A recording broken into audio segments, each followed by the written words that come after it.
arms of God sa bagyong dumaan. At anyway, it's time now para tayo po ay magbulay-bulay ng salita ng Diyos. I would like you to invite to open your Bibles to the book of Psalms 96. Psalms 96, reading from verse 8 to 9. You know, ako po I was thinking kung ano pong mensahe na ibibigay ko sa gabing ito, that the Lord impressed to my heart na pag-uusapan natin ngayong gabi ang patungkol po sa pagbibigay. Alam ko na ang simbahang ito ay napaka-giver po na simbahan, sapagkat marami po ang natulungan ng simbahang ito. Isa po kami dito. And but I believe hindi po tayo dapat nasasawa sa ganitong subject. Amen? Everybody standing please as we respect the Word of God in Psalms 96 verse 8 to 9. And I want you to please basahin po natin ng sabay-sabay. Ready, go. Give unto the Lord the glory due unto His name. Bring an offering and come into His courts. O worship the Lord in the beauty of holiness. Fear before Him all the earth. Pag-usapan natin yung attitudes toward giving.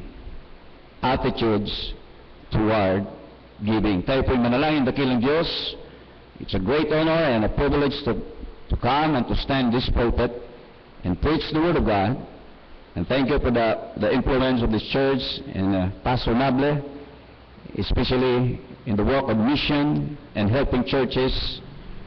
And how I pray, Lord, that the people here will be more encouraged to do things for the Lord.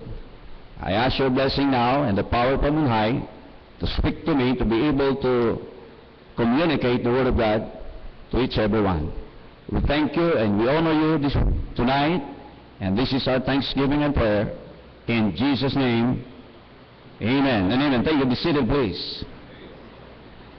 You know, it should be the desire of every child of God to want to know the whole truth on any subject.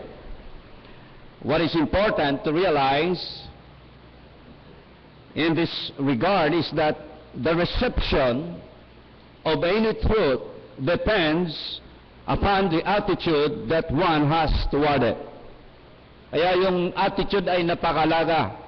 Kasi yung reception natin sa katotohanan ay nagde-depend sa attitude meron tayo. Tama ba? And we often tell our friends and neighbors that we do not understand God's truth on baptism or grace because they do not manifest the right attitude toward God's Word on this subject. Kaya maraming ang nahihirapan tayo ng isang tao ay maturuan ng karunungan sapagkat mali ang kanilang attitude sa mga tinuturo. And sadly, there are thousands upon thousands of Christians who have closed their ears to what God has said on the subject of giving. Now, there are some who even have an ugly attitude on this subject. Marami ring ayaw sa topikong ito. But I believe ito po ay napakahalaga sa bawat iglesia. Amen? Now, there are some who have even, I said, mayroong maling attitude sa ganitong subject. And sometimes, may ganitong statements that na ating napapakinggan concerning giving. I get so tired of hearing sermons on giving.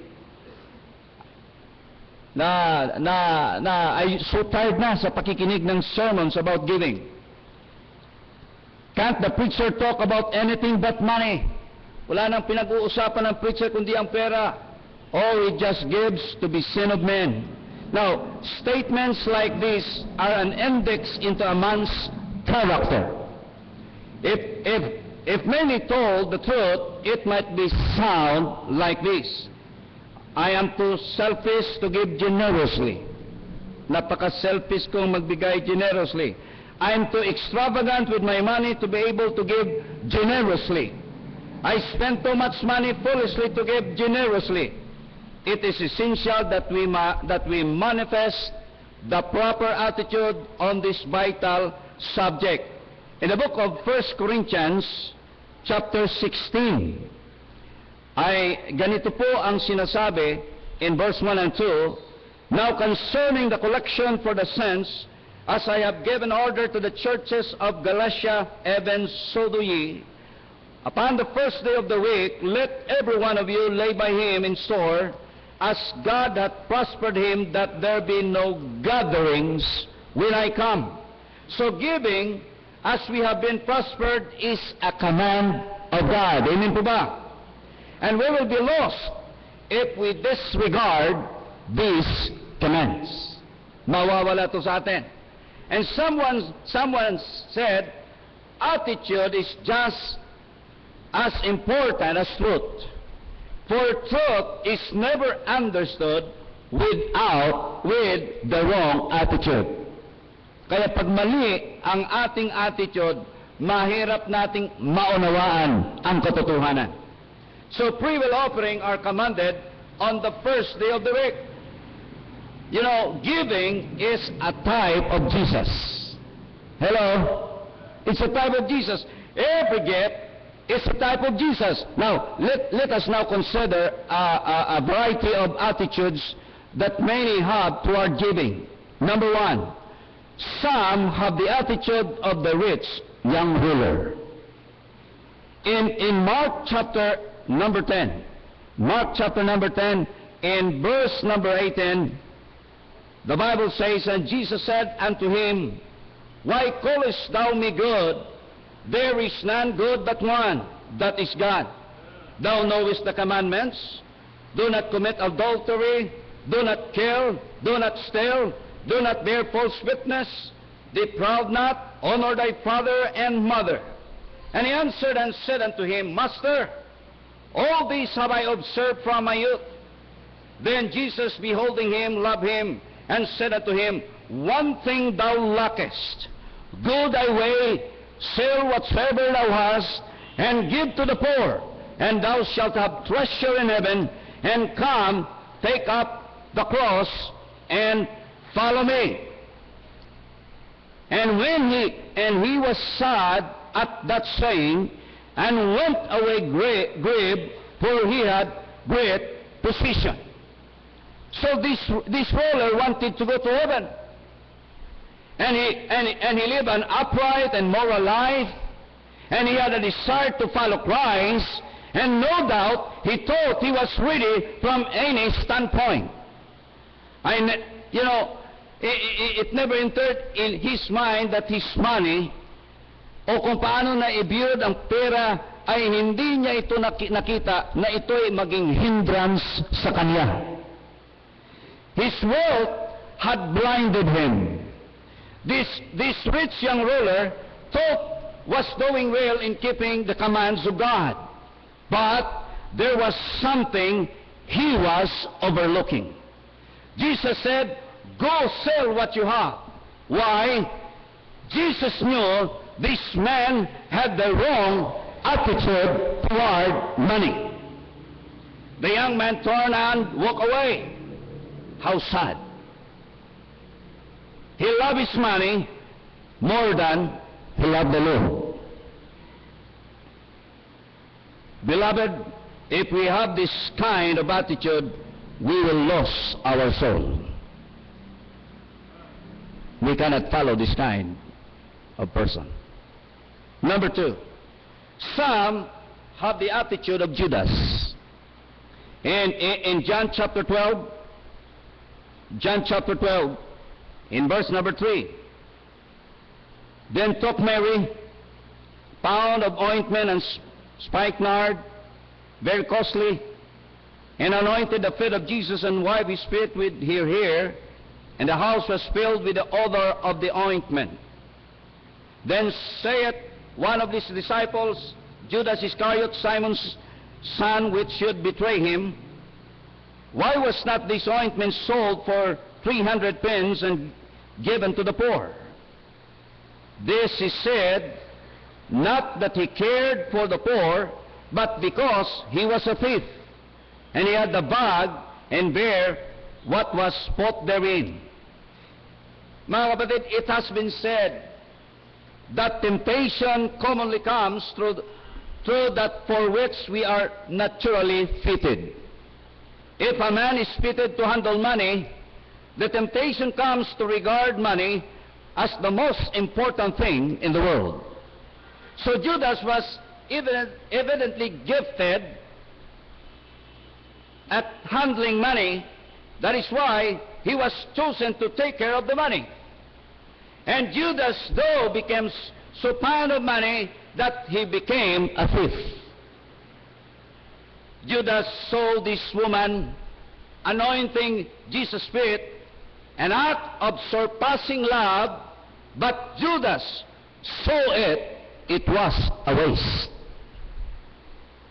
Sana po ang naitutulong ninyo ay hindi po mag-isip kayo na ito po ay waste. You see, a man's sight depends on what is on the inside of him. What he says depends on the condition of his heart. For example, if we like a person, we seldom see his faults. But if we do not like an individual, his faults increase. When I hear, when I hear one is opposed to a good work because it costs too much, I wonder about mayroon siyang attitude ni Judas. Sana po dito sa atin hindi tayo nag-o-oppose sa ginagawa sa iglesyang ito. Number 3, some have the attitude of Ananias and Sapphira. In Acts chapter 5, verse number 1. But a certain man named Ananias, with Sapphira, his wife, sold the possession and kept back part of the price, his wife also being privy to it, and brought a certain part and laid it at the apostles' feet. So, the very fact that these two people lied about their giving shows beyond all doubt that they had the wrong attitude toward money. If every time a person lives the impression that he is giving as God has prospered him and then refuse to give liberally, he is just as guilty as Ananias and Sapphira.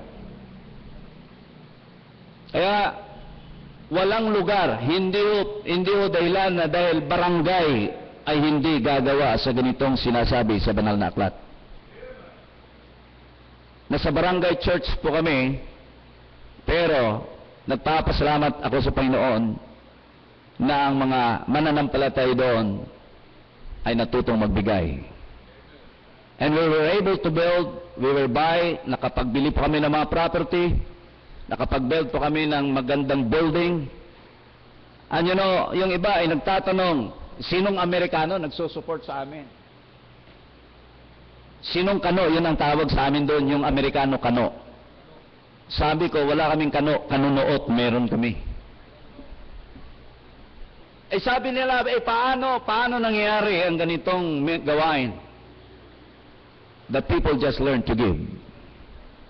Amen? So, ito po ay bagay na makikita natin. Dapat po ay hindi dapat tayo nagsisinungaling sa ating giving. Amen? Hindi tayo magsisinungaling sa ating giving. And let me ask you this question, which is worse, to lie God or to rob God? Sabi sa Malakay 3:8, I will curse. Will a man rob me? And the Lord said, yes, you have robbed me in tithes and offering. At susumpain ko kayo ng mga sumpa. Dubli, no? And I will curse you with a curse. Kaya, ang unang ihemplo talaga sa giving ay walang iba, kundi ang lingkod ng Diyos para mahamon ang mga membro. Kaya nga, naging matapang ako magsalita, mag-preach ng giving sa aming church because I lead the example. 100% binibigay ko yung aking allowance to the offering. And the Lord is good. Amen? Kaya ang mga hamon sa mga misyon ay para lumago ang ating ministry. Kayo mismo ay magbigay. Sapagkat may mga support kayong natatanggap, kunin nyo ang ikapo dyan. Huwag kayong magnakupo. Amen? Yung iba kasi, nakupo. Natatakot sa ikapo. Magbigay kayo ng love offering, magbigay kayo ng mission. Wala akong fix na tinatanggap sa church. Pero, nag-decide ako na magkaroon ng first fruit na 50,000. Hindi ako nagtatanggap ng 50,000 naman. Pero hindi pa natapos ang December, lahat na po ito ay nakumpleto ko sa biyaya ng Panginoon. So, napaganda pala na matuto tayo nito. At ito po ang paraan na pagpapalain. And I believe kung itong church ay hindi natuto sa pagbibigay, hindi ganito ang ministry. Pero, dagdagan pa natin to. Amen? Gawin pa natin the best that we can. So, number 4, some have the attitude of Barnabas. In Acts chapter 4, in verse 36, and Joses, who by the apostles was surnamed Barnabas, which is being interpreted the son of consolation, a Levite, and of the country of Cyprus, having lived, sold it, and brought the money, and laid it at the apostles' feet. It is not difficult to understand why Barnabas was called a good man. If you look your Bibles in the book of Acts, chapter 11, in verse number 24, 11:24, the Bible says, for he was a good man, and full of the Holy Ghost, and of faith, and much people was added unto the Lord. This is the kind of man we should strive to imitate. Amen? Ito pong uri ng tao na kailangan ating sundin.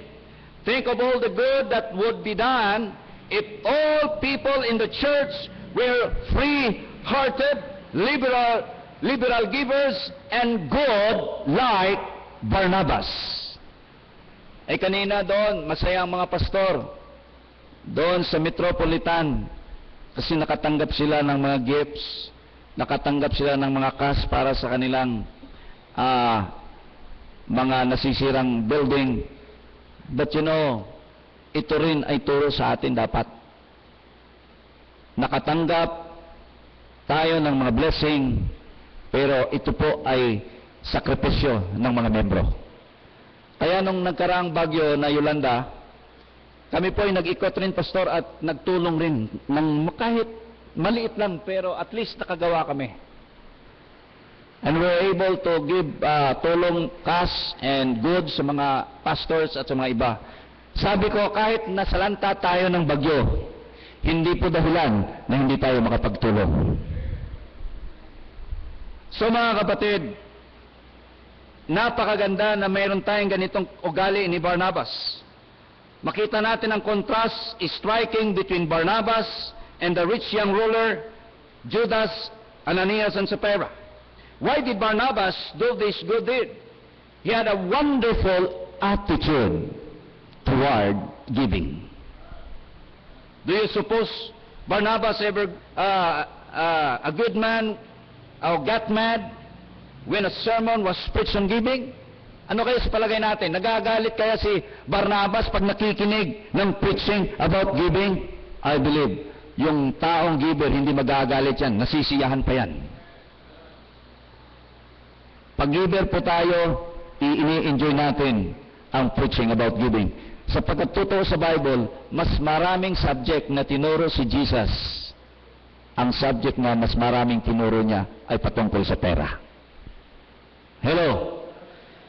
So, napaganda na mayroon tayong matutunan. And I'm glad that the Bible tells us of men like Barnabas.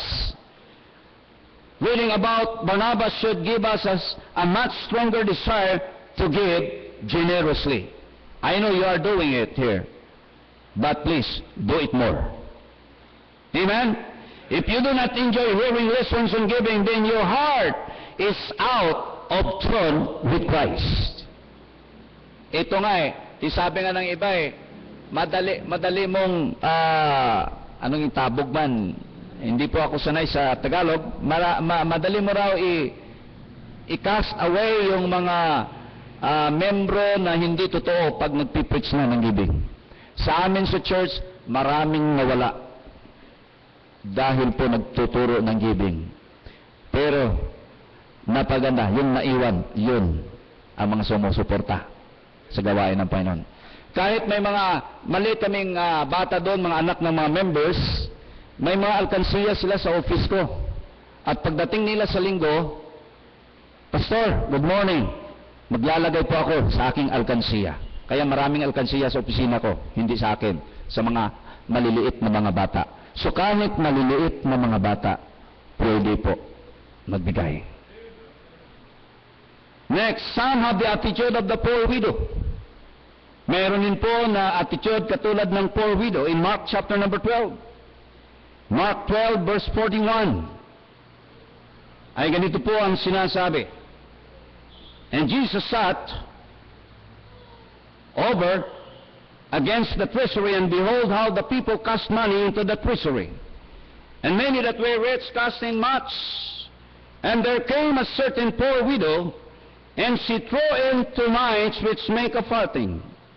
And he called unto his disciples and said unto him, Verily I say unto you, that this poor widow hath cast more in than all they which have cast into the treasury. For all they that did cast in of their abundance, but she of her want did cast in all that she had, even all here living. Suppose that on each Lord's day, you were to walk up before the congregation and put your offering on the table where it could see it, and someone would say, I would be embarrassed. You would not be if you give liberally and sacrificially as the poor widow.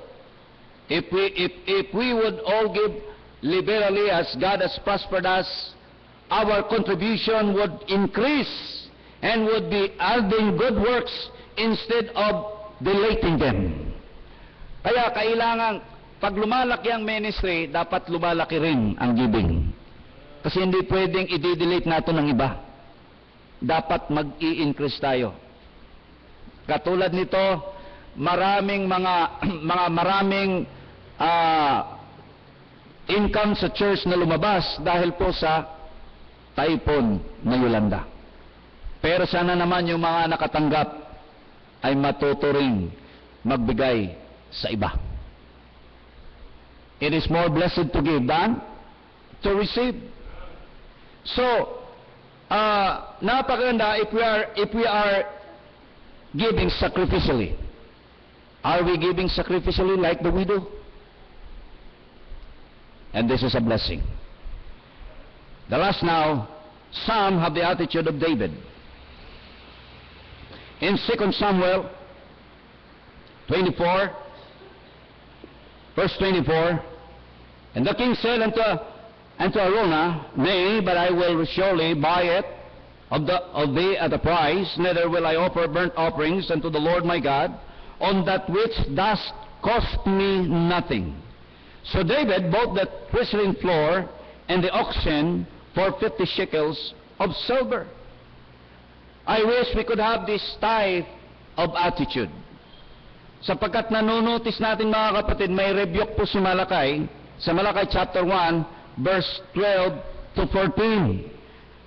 In Malakay chapter 1 verse 12 to 14, the Bible says, But you have profaned it, in that you say, The table of the Lord is polluted, and the fruit thereof, even his meat, is contemptible.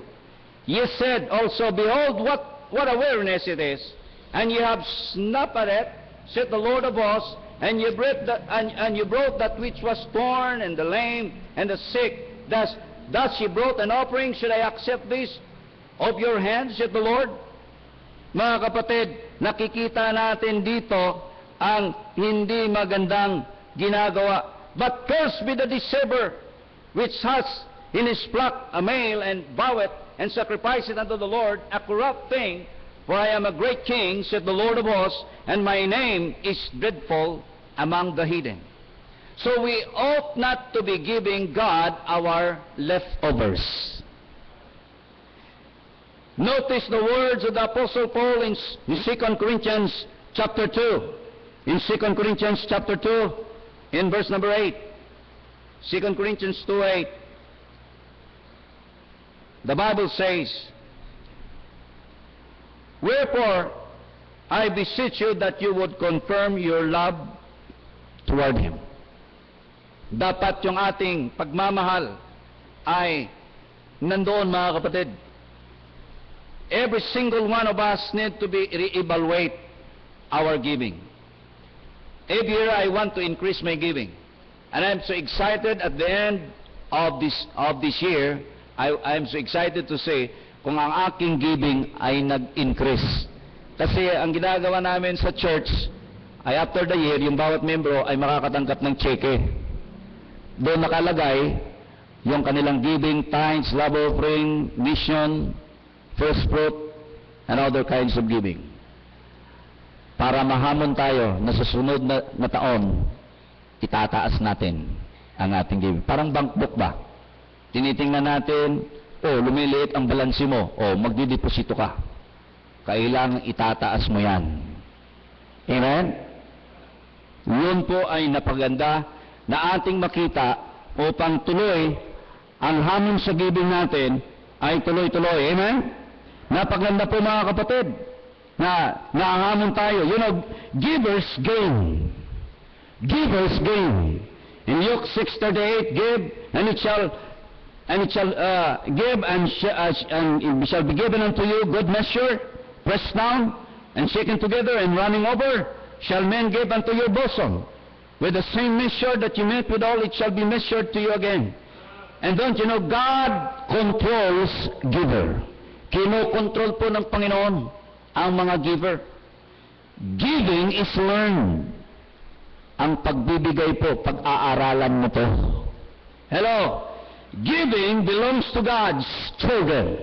Pag ikaw po ay anak ng Diyos, nasa inyo po to. Hindi po ito pwede sa anak ng dyablo. Amen? Prosperity is the reward of the righteous. Amen? Kaya kailangan, mga kapatid, what is your attitude toward giving? Like rich young ruler? Like Judas? Like Ananias and Sapphira? Like Barnabas? Or like the poor widow? Or like David? Are you giving as God prospered you? Nagbibigay ka ba as God prospered you?